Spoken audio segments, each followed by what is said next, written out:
the rap scene. I am Let's Frank do it. 5D. That's enough about me. Because there's a bona fide legend in the room, a bona fide master. All caps when you spell the man's name. People, this is Irko. Welcome, What's sir. up, guys? Hey, hey, how you doing, man? Thanks for having me. Absolutely. In your own words, please tell the people who you are and what you do. For sure. My name is Irko. I'm the music industry most beloved bow tie wearing mixing engineer. That's right. That's what I'm talking about. Thank you for your time, man. I've always loved the name that you go by, Irko. Yep. Like, am I pronouncing that correctly? Irko. You are. Most people don't actually, so kudos to you. Hats Thank off. you. Yeah, for I've sure. heard Irko. I've heard Urko. I've heard. Right. Uh, okay, Yeah. so Irko is like the company of your ear. Like, Yeah. and that speaks to so much of what I know about you, from the music to the accent to the game that you give. Like, Yeah. was that a conscious choice of a moniker? It was not. It actually kind of happened by chance. It sounds funny because it's like engineer co. It's like the end of my profession title, engineer. It's also the ear, as you pointed out, which is of course how we listen to music. It's actually kind of funny, but no, it was completely coincidental. Both things kind of happened, and I'm like, oh yeah, I guess I can see that, or I guess I can hear that, and it's a happy coincidence. But no, it's a very old name that has different variations, kind of like with John, you can spell it with the H, or Jonathan, or John, Jon, whatever. Same thing with Irko. There's a variation with the M in front, which is the most popular actually, and then the one without the K and the C instead. So different variations, but mine is the OG. Mine is dates back to the Roman Empire. Hey, you know, going back further, the beginning of all this. Right. Um, Born and raised in Italy. Correct. Venice to be exact, or nearby Venice, really, I should say. If you know anything about wine, if you're a wine connoisseur, I'm sure you heard of the wine named Prosecco. Prosecco is the wine that comes from my hometown, so it cannot be named that unless it's from my hometown. It's a little town, 45 minutes north of Venice, and funny enough, you probably resonate with that. With this, the my landscape is very similar to that of LA, in which you have mountains real close to a flat area that then gets to the water, right? It's like within an hour or so, if you're in the middle of LA, you can easily get to the ocean, but also to the mountain. And it's a very similar setup where I'm from. I'm very close to the beginning of the Alps, and of course to the water where Venice is. That's very interesting. Like, because people from Los Angeles, where you're currently at, they have a lackadaisical attitude. I'm born and raised in Inglewood, so I know firsthand. Like, it's all kind of, it kind of feeds into the stereotype that everybody says about SoCal people. Is that the same with from where you're from? I think it's a there's this saying in Italian that says basically that every little town is like the world, which roughly translates to the fact that wherever you are, you kind of either have a tendency of thinking the world is there and that's it, or that everywhere else is the same as where you are, which is, they're both applicable.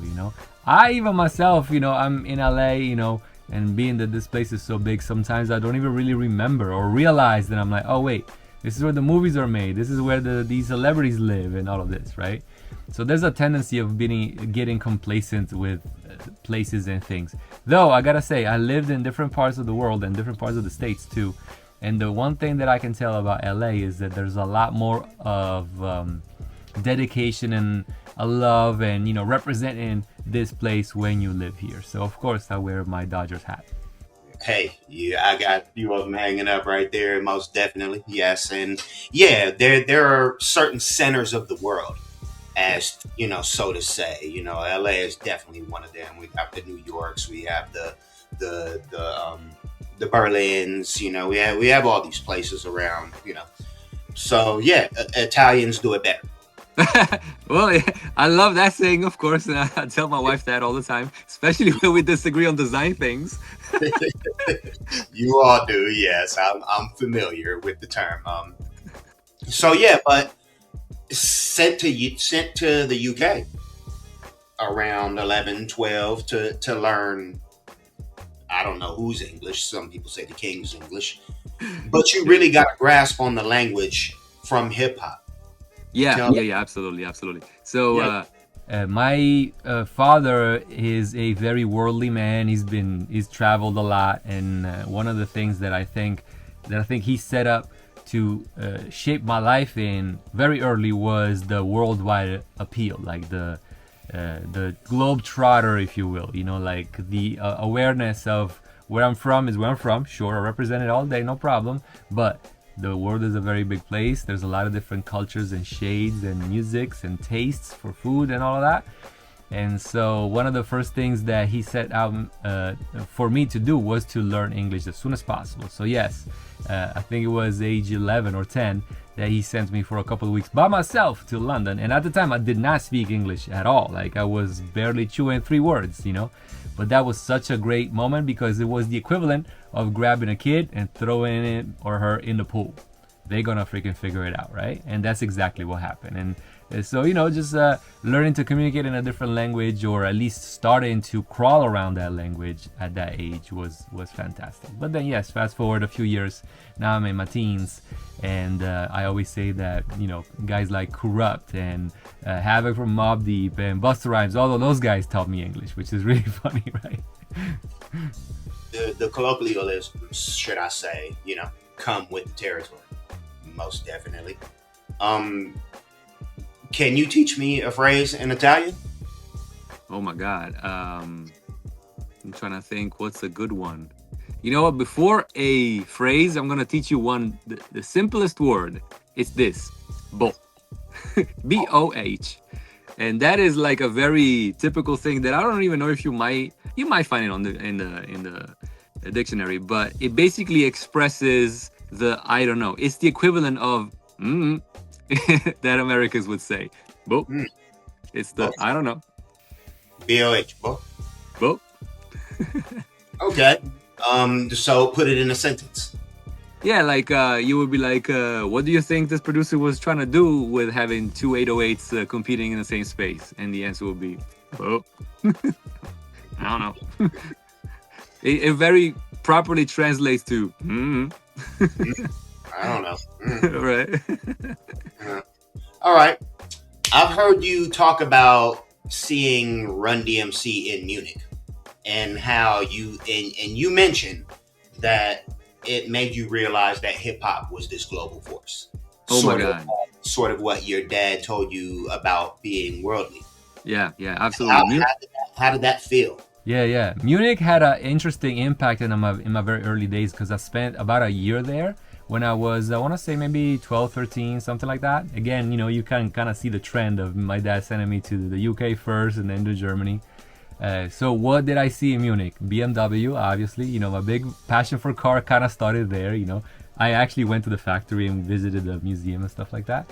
But scratch all that. The real thing was the music. So unlike in Italy, or rather I should say in my town, in Munich, I could just walk into a store and find CDs from the States from everything. I remember buying Mac 10, NWA, you name it, the list is like, I will come back with like this amount of CDs provided I could afford it.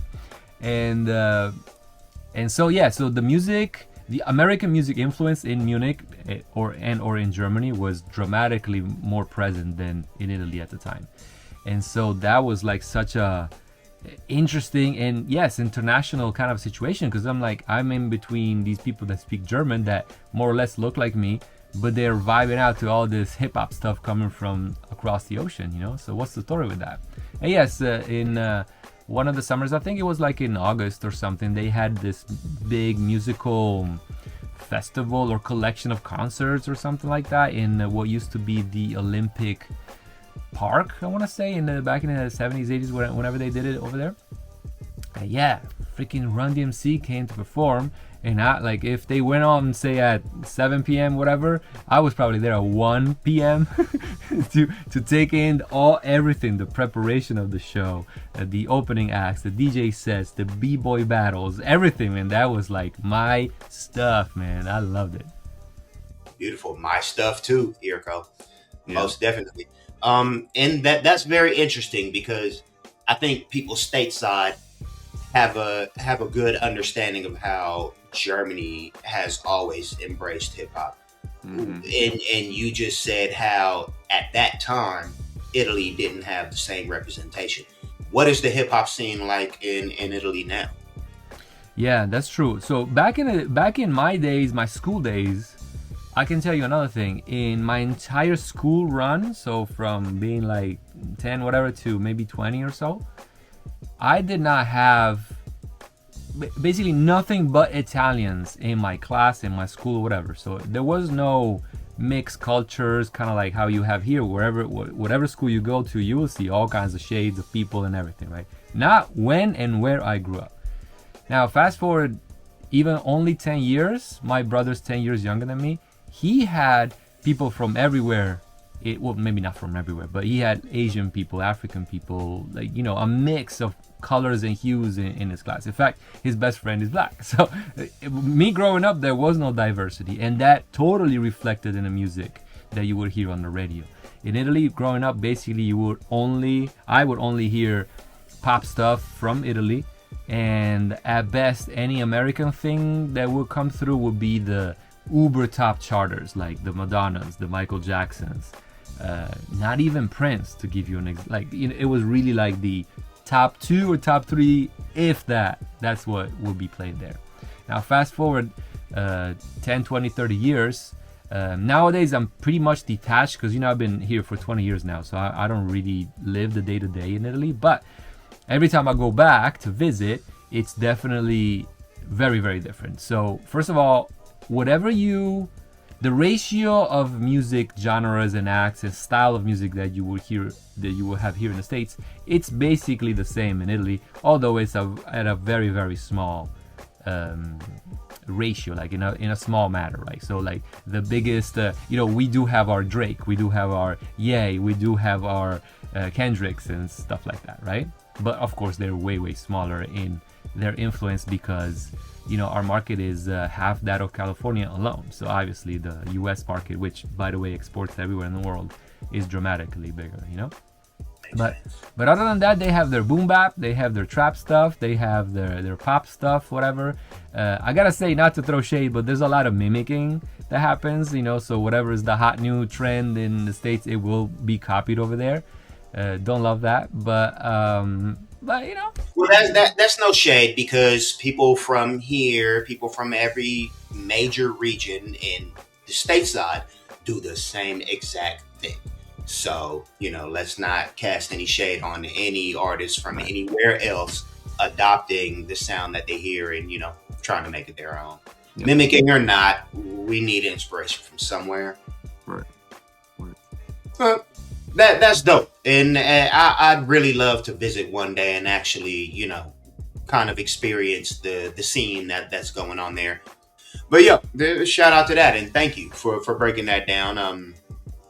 And also shout out to the military brats that, you know, got you your start in this. Well, you know, when you were building studio beats, you know, there's an idea of like the third culture experience where a lot of these people of military families, especially, you know, the children who visit all these places and live in all these places, are able to grasp that worldly idea that, again, that your father, you know, instilled in. And it's a beautiful thing. And you gave them that in studio beats. Absolutely. It was such an interesting run. So my first spot was in my dad's, again, my dad comes into the story. His garage, you know, basically he allocated a third of his garage to my studio, which was a very small place. It was nothing fancy at all, but it was such an amazing time. Like those 5-6 years, I kind of think of them in terms of my career as my teenage years where I'm discovering things and everything is new and exciting and oh my god, you know, that kind of thing. So I often say that I cannot think of those years without a smile on my face. It was like so innocent. There was not a lot of money involved. In fact, there was almost no money involved at all. So it was pure art form, pure passion, exploration, and creativity, and camaraderie. It was so interesting. One of the best experiences that I remember was because I was mainly working with Americans that were stationed in that nearby Air Force base. I was dealing basically almost only with them. But the Italian hip-hop scene was starting to develop and become bigger and bigger. Always keep in mind, this is in between quotations. Like when I say bigger and bigger, the show may have 20 people instead of 3. So it was still very, very small. But things would start to pop off. And one of the things that I remember most fondly was when I was making these mega tracks where I would have Americans and Italians, rappers and singers together, and everybody would have the little 8 bars. Kind of like, remember when P.D. Pablo did that big song and he had everybody on the remix, from famous people, east, west, north, south, it didn't matter. It was like everybody. It was kind of like that. And when I had the chance of doing those things, it was so fun because everybody had their flavor. You would have people from the South rapping slow, and then you would have the New Yorkers doing the boom bap thing. It was really, really cool. So yeah, and what a great experience having that opportunity, and also what a lucky strike for me to have my family support this passion of mine very early, where there was no money either going in nor going out. So like if I had to rent a commercial space to do that, I would have never been able to start, so it was such a great thing. But now that, fast forward decades, I'm so glad about my AC, I'm so glad about my acoustics, and the fact that I have a professional building dedicated to this. Yeah, back in the day, it was very, very different, but still love it though. Hey, that's a beautiful thing too. To be able for you to be the facilitator of bringing people together through this music, through this thing of ours, and in this case, in a very tangible way, that's very dope. And that language of music is the way you were able to connect with the people of different culture. It like you said, pure artistry, fun times, pure perfection, beautiful. Yeah. It puts a smile on my face. I wish I could have been in on some of them sessions. Yep. There's a great deal of artistry that goes into what you do.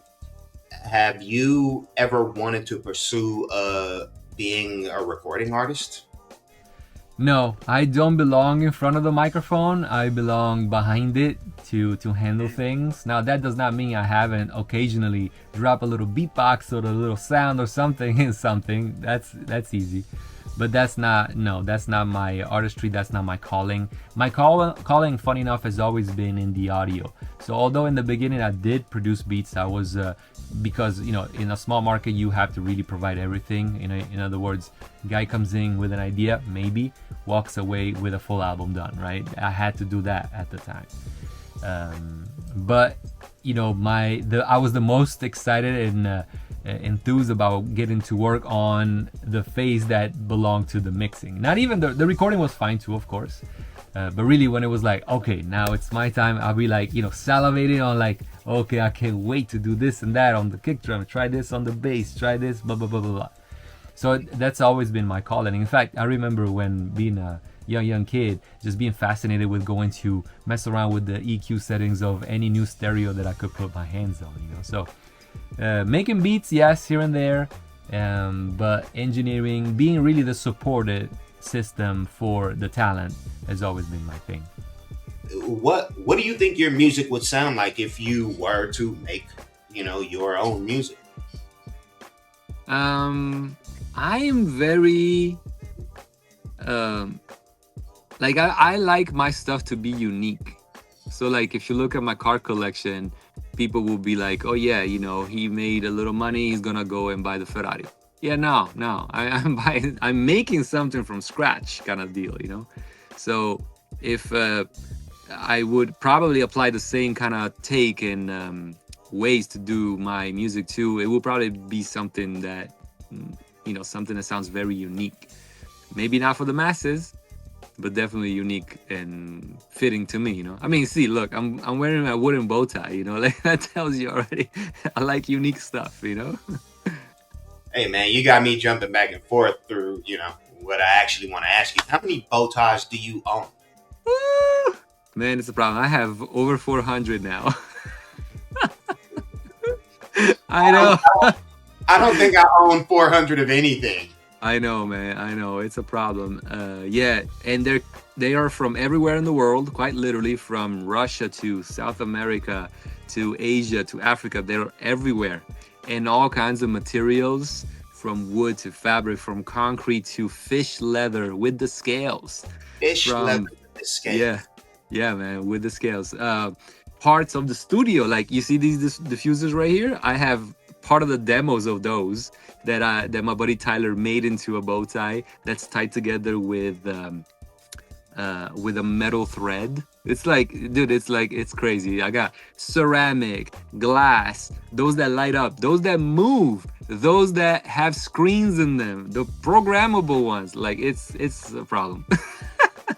I mean, it's a dope, right? It's a problem I probably like to have. I don't know. It doesn't sound like a weird problem. Do you have a favorite one? No, but I mean, because of course, they're all unique and fantastic in their own right. I guess the one that often comes to mind is the most valuable one that I have, funny enough, that was gifted to me by my family. When I got my first Grammy, they got me a Grammy-inspired bow tie that's all gold.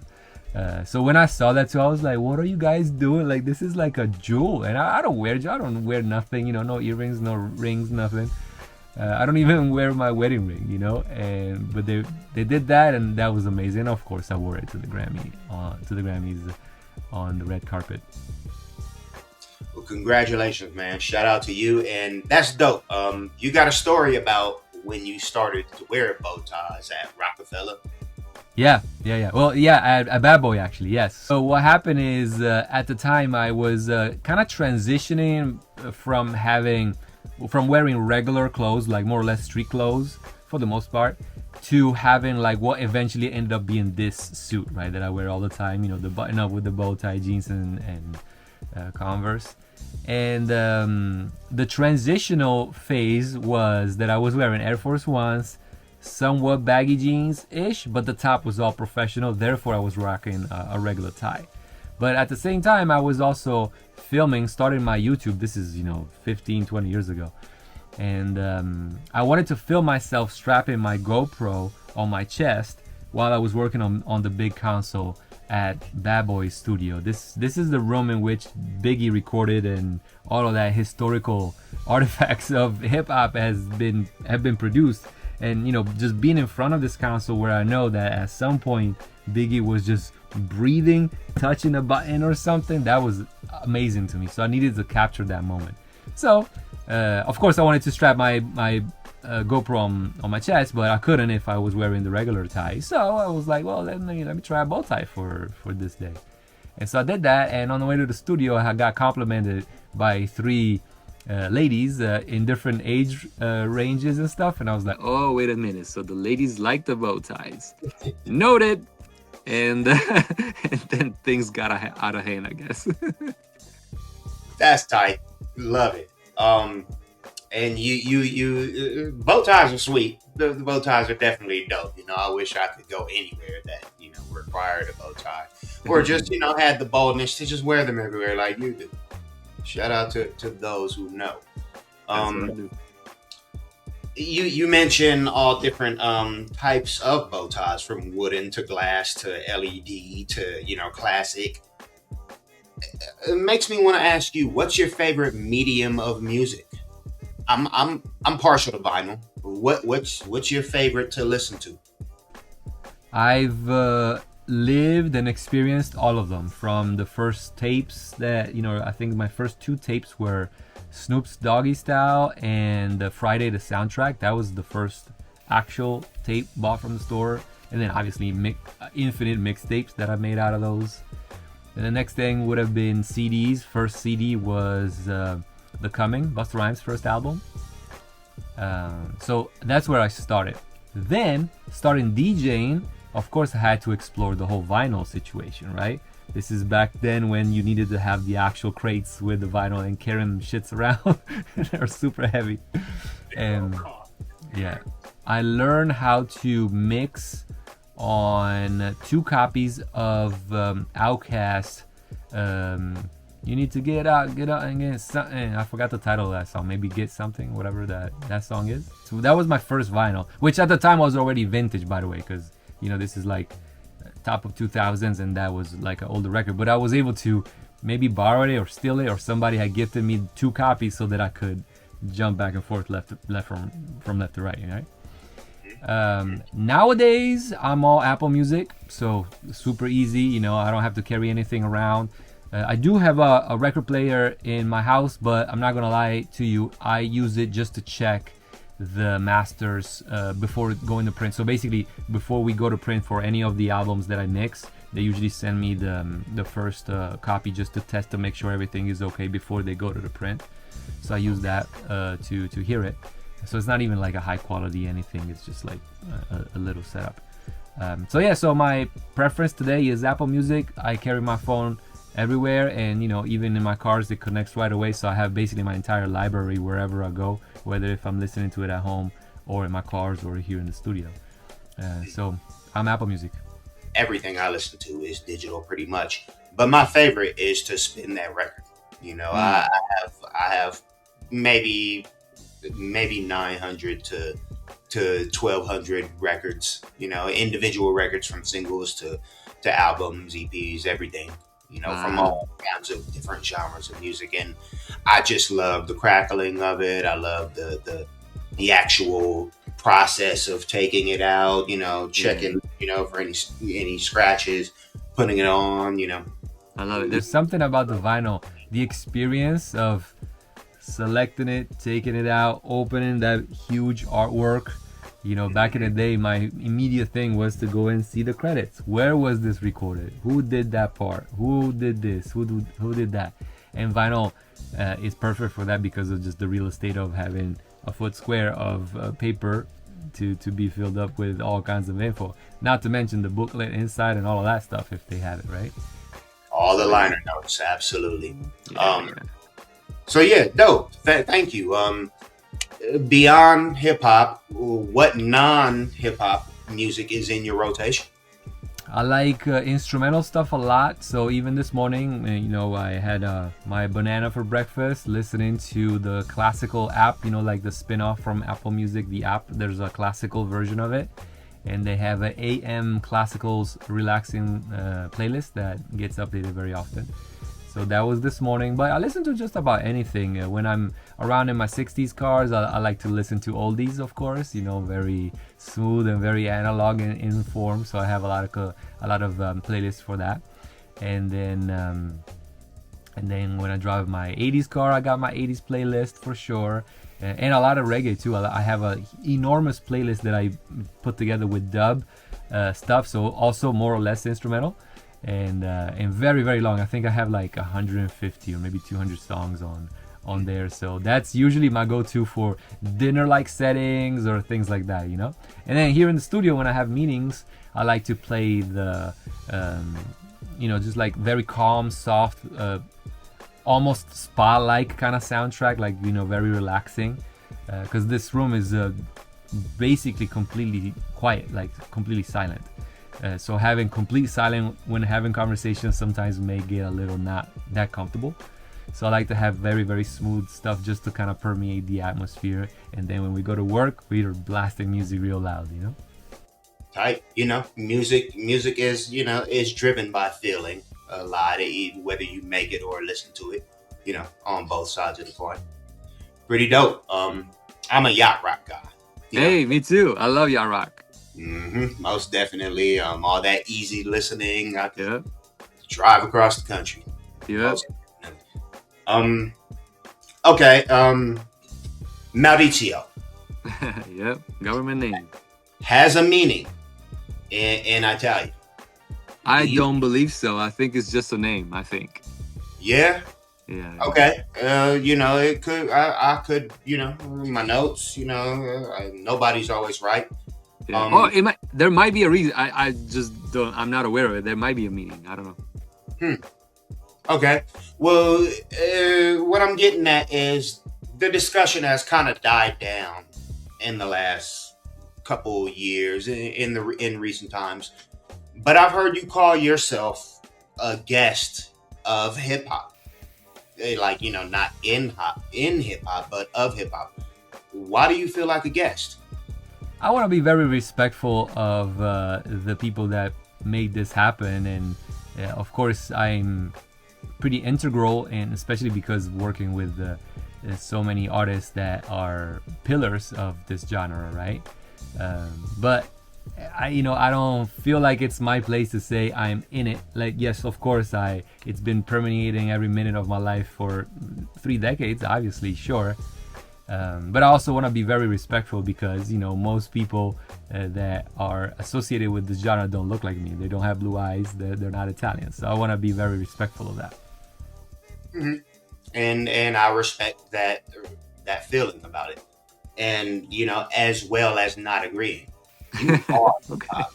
You are hip hop, Irko. From the bow ties to the to the studios to everything from the game that you speak. Like, honestly, I wouldn't paint you as a guest in hip hop at all. You are definitely hip hop in my eyes. I appreciate that. And most of the people who everybody want to paint that picture on, these people aren't guests. These people are what makes hip hop. These people are this thing of ours. And just if anybody has not told you that, because I heard you say that, and again, respectfully, I don't agree. You are what makes this happen for a reason. I gotta tell you, I've said it a bunch of times, and I often get this response that you just gave me. Like oftentimes. I just feel like maybe I should be more on the respective side of things, but I understand what you're saying. Yeah, absolutely, and I'm with you. And again, I'm disagreeing, but I'm also with you. Like, I respect that answer most definitely, and how you feel about it. Right. So the last time that I talked about it, I've met you on Clubhouse. We spoke a lot on Clubhouse. I'm not sure if you remember, but we had some great conversations. And the last time that I spoke to you, you were like in the ending stage of, like, I don't know what your 15th studio build. That where you're sitting at right now, that's what you were building? This right here, absolutely. Yeah, 2021 was COVID. The tail end of COVID was basically when this was finished. Yeah. Beautiful. That's dope, and it looks great. Building anything is an unsung talent in hip hop, in music in general, honestly. Like, because there are so many recycled ideas. There are so many replicated genres, or replicated styles, should I say. Like, it's an architectural skill involved, whether it's tangible, like you building an actual studio or building a record. And I want to quote you. As a mixing engineer, I naturally get apprehensive when I deliver mixes to my clients. It's like walking into a room naked. End quote. Do you feel the same about building recording studios? Yeah, absolutely, man. Absolutely. So, first of all, it's such a long process. It took me 6 years to build this place. 6 years. This used to be a parking lot.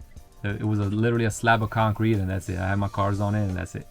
And then taking everything out, digging the whole thing, that was a big process. So it's a very, very slow, not very, like, there's never a moment where you're like, boom, now we got walls. No, because even the walls take weeks and months to go up, so there's never like, it's a very slow thing. So you got to be very, very, very patient with people, teams, with money, a lot of expenditures, and not being able to, like, because I was handling crews of people working here, so very, very taxing in all kinds of ways: time, money, efforts, energy, everything, right?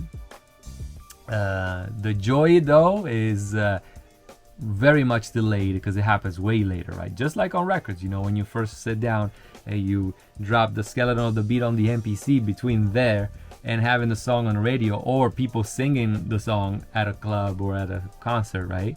It's a very long process and path to conquer this quest, right? Same thing is with the studio, you know. But I had a moment I gotta share with you. I had a moment maybe like a month ago where I was here and I have the security cameras on the screen in front, and basically I took a glance at it, and every single space in the entire building was occupied and there was something going on. A recording session in Studio 2, a meeting with celebrities in the lounge outside. In the garage I had my guys working on the cars. My wife was working upstairs, so she was working there too. And then the little grassy area of the entrance of the apartments, there was something going on there too. I was like, wow, like this is why I took all that effort and money and passion and built this thing from, and I translated basically vibrations, music, sound, audio, right? That's not tangible, that's not something that you can touch, and turned that into bricks and a roof and gates and studios, panels, sound and speakers and all of that, right? So that was amazing, you know. That was like such a payback moment that I was like, wow, this is really happening. But that being said, building anything, and the bigger the thing that you're building is, the more efforts it takes, you know. It's not fun. It's a marathon. It's a marathon. It's intense, as they say. And it's a beautiful thing, most definitely, when you get to a mile marker. You know, a marathon, so-called, never ends. There is an ending point, depending on what your goals are. But as you're on that marathon, it feels like it's never going to end. Especially if that's your mindset. If you're just going to go until go. Yeah. So when you hit those mile markers, that's a beautiful thing. And that sounds like what you just shared with me. And congratulations. Yeah, thank you, man. Can't wait to show you when you get back to LA. Hey, you know, it's going to be one of the first stops that I make. And you're going to have to take me on a ride, because I you know, you won't even let me bring up cars. They're just sprinkled throughout your conversation. You love automobiles. I seen you pull up in the DeLorean. Like, you know, there's not, I don't think I've spoken to anybody who's pulled up in the DeLorean. What is your dream car? I have a list, honestly, but the first two that I got were definitely my 65 Cadillac DeVille and my 81 DeLorean, for sure. I like to... Really nice. Yeah, man, yeah. They're my cars are not... My cars are slow and low, and they grab a lot of attention. They're very loud, not so much in the auditory sense, but just as a presence. You know, I pull up in this Cadillac, it's 20 feet long, enormous, and it's, when I say low, the Cadillac, when I drop it down, literally sits on its belly. So the wheels are not touching the ground. Like, it's that low, it's literally on the ground. Which is why I never lock it, because you cannot steal it, because unless you know how to turn on the motor, you cannot raise it and drive it off. You can even like put forklift underneath to lift it. You can't, because it's literally on the ground. I hope that don't happen, because they'll just wreck it instead. Yeah. They're actually kidding it. That's crazy. Yeah. And same with the DeLorean. You know, DeLorean is like, she was designed in 1976, and in traffic, she still looks like a UFO today, 50 years later. You know, like there's nothing with that design language. And it's so little, so low. Like when I drive around, basically all I see left and right to me on the freeway is wheels, because the car's super, super low, you know. And yeah, man, I like unique things, you know. I have a list of cars, though. In fact, I already designed my third car, but I didn't start building it yet. So even though she exists in my brain and in my computer as far as the design, sooner rather than later, she's gonna exist in the real world too. So is the DeLorean a rebuild? Is it a build? So the DeLorean, I did a lot of things to improve it. So like creature comfort things, stronger AC, I put power steering on it, and the Apple CarPlay and the wireless chargers, the Wi-Fi, the cameras, things like that, LED lights. So I modernized it a lot, but it's not a full-on build, no. In fact, the motors are all original. It's automatic, so it's a mild version of the car. It's a very GT approach to that vehicle. The Cadillac instead was a full-on build. So I got an LS, a Corvette motor in it with 450 horses. So that thing freaking goes, even though it's enormous, you know. And yeah, suspensions, digital dash, the whole thing. Yeah, that Cadillac is crazy. One of those land yachts, yeah. Yeah. And all you need for the DeLorean is the flux capacitor. Just, you know, throw that in there and then you're all set, you know. Which I do have, of course. Of course.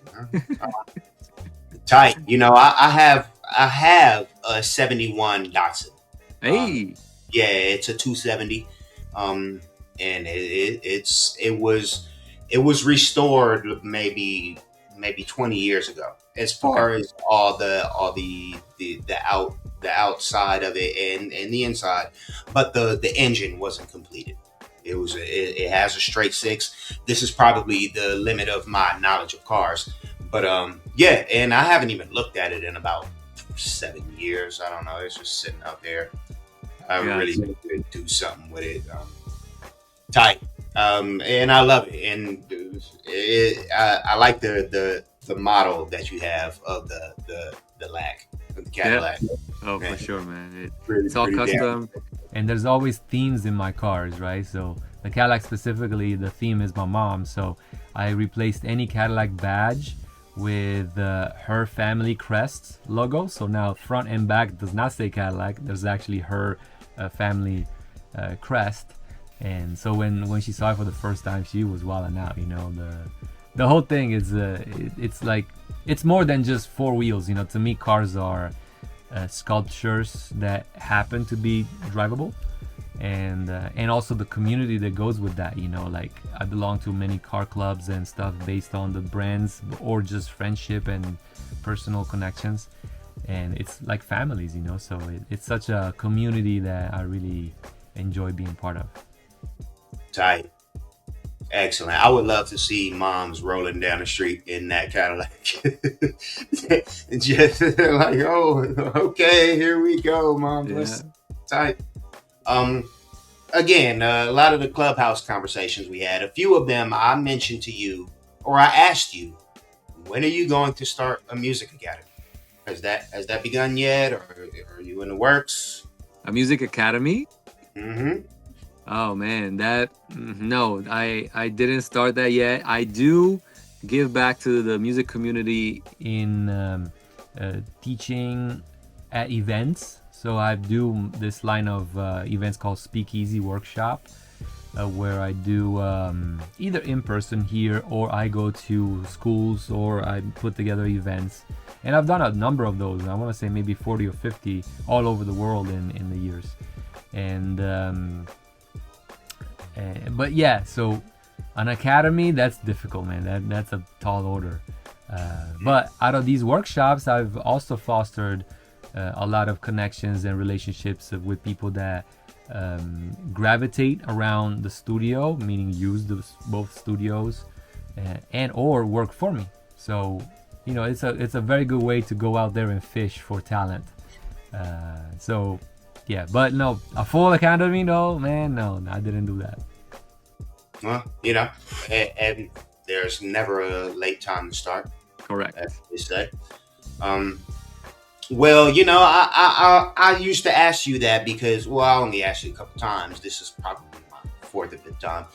But I only say that because you have a great way of explaining things and your process and, you know, what you're passionate about. And it's a beautiful thing, you know, when someone with your accomplishments is able to be that way and articulate themselves and, you know, be able to drop game even when you don't know that you're doing it. So, Yeah. you know, it might be right up your alley, you know, with all the things that you've already established, it could only be a next step. And If I have time and the opportunity to do so, I'm very happy to help anyone, and that tends to happen more easy with the people that gravitate around here because they're here. So we see each other in the smoke lounge or the inside lounge or whatever. Hey, what do you think I should do with this? What you know, those kind of things, you know. Well, beautiful. Like, so here we go. Give some game to some beginning engineers who may be watching. Right now. Like, drop some game to any beginning engineers. Yeah. I'll tell you one thing. One thing. That's a little bit of a philosophy thing that I often say is this. In the beginning of your career, direction is a lot more important than speed.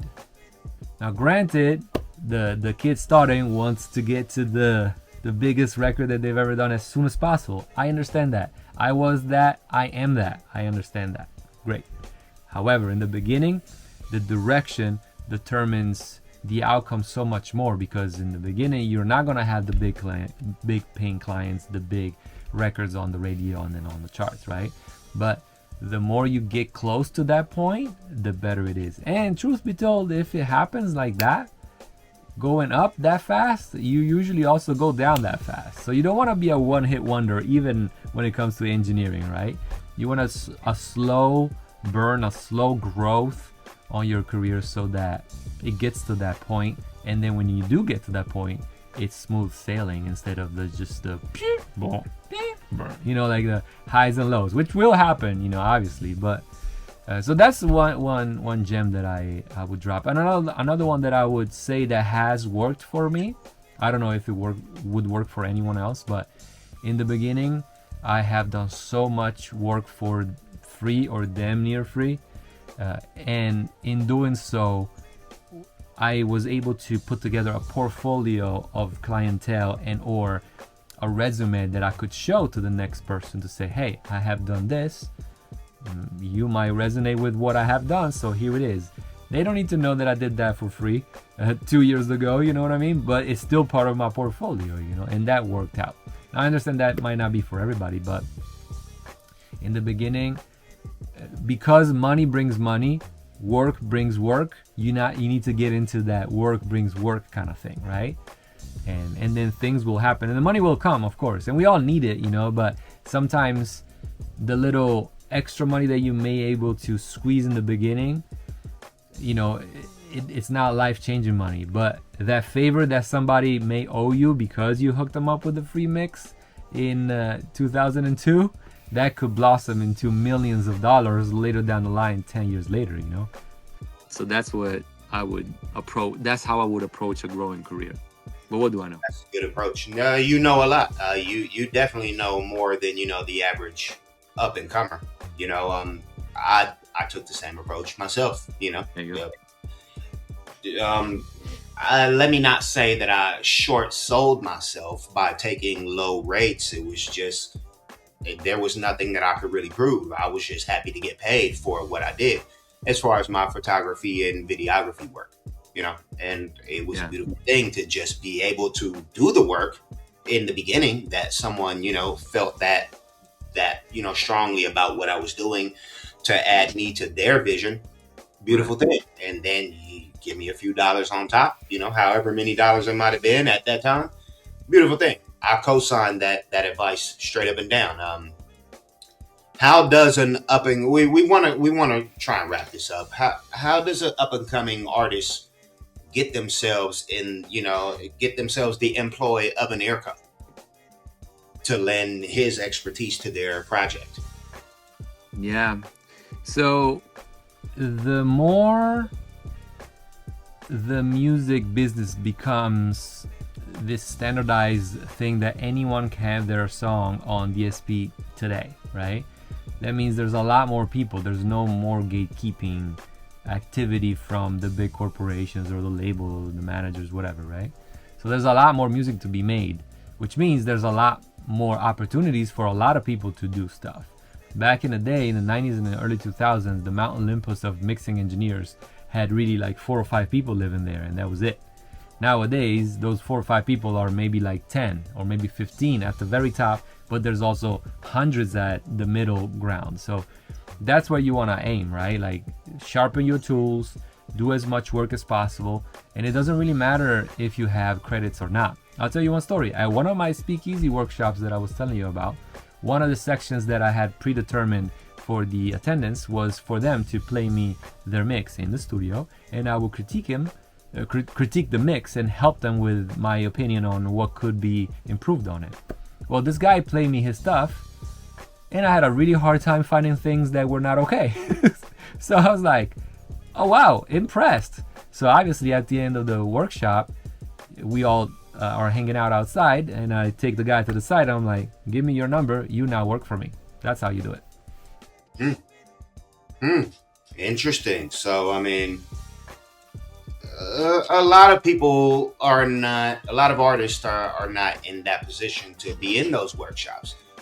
How would an artist contact Irko to try and get his employee?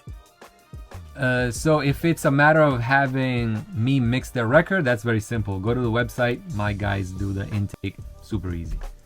I have 2 guys that are behind the website, so they're gonna handle all of that. That's easy. But if we were talking about having someone work here with me or at the studio or whatever, I mean, if they're in my network, of course they can just hit me up. That's easy. But if they're not, it's a similar path. So go through my management and have a conversation about what they're trying to do. Though I gotta tell you, those opportunities are very they're very rare because I have a tight-knit team. We're 7 here, and so I don't foresee anyone quitting tomorrow. But if it does happen, then of course you better believe I'll have a post online like, hey, there's an opportunity for this or for that. So be on the lookout for that. But that doesn't happen that often, I can even tell you how many inquiries we have about on our inbox of people trying to work here as either employees or as engineers or freelancers. But it's a very, very selective kind of situation. So for anyone that may have done that, try to come and work here and have not been successful at it, don't think that it's you. It's just like, I got 7 people in a planet of 8 billion. So it's like very limited capacity. Yeah. Right. It's easier to win the lottery, basically. That's what I'm saying, A good way to put it. Hopefully you engineers out there and you producers can, follow up on that opportunity. This is someone right here on the rap scene. Thank you again for your time, Mr. Irko.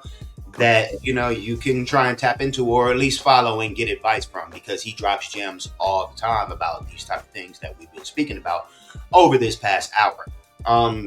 Irko, please drop the socials. Where can the people at least find you? Sure. It's at Irko Studio Beat, BEAT. You find me everywhere with that, but my main thing is Instagram for sure. That's where me and my team are more active. I'm always behind any of these things, although I have other guys that help me with that. So don't think we're trying to be funny or whatever if you get the message from the office kind of thing, But yeah, social media for sure. And I do live streams oftentimes after lunch. Maybe not oftentimes, but maybe once a week or so on average. So I answer a bunch of questions, technical and non-technical. So be on the lookout for that too. If you want to tune into one of my lives and you have a question, I can definitely answer it for you live. Thank you. That's what I'm talking about. Everybody tap in. And what's your home address and personal phone number? Wait, let me look up Frank's info real quick. There we go, people. Follow Irko Studio Beats on any app you can tap, or your next 10 records are gonna flop till they drop. I'm Frank 5D, the anomaly sworn solemnly high snobbity. Thanks for watching, y'all. Positive energy activates constant elevation. Irko, thank you once more for your time. Of course, man. Thank you for having me. Absolutely.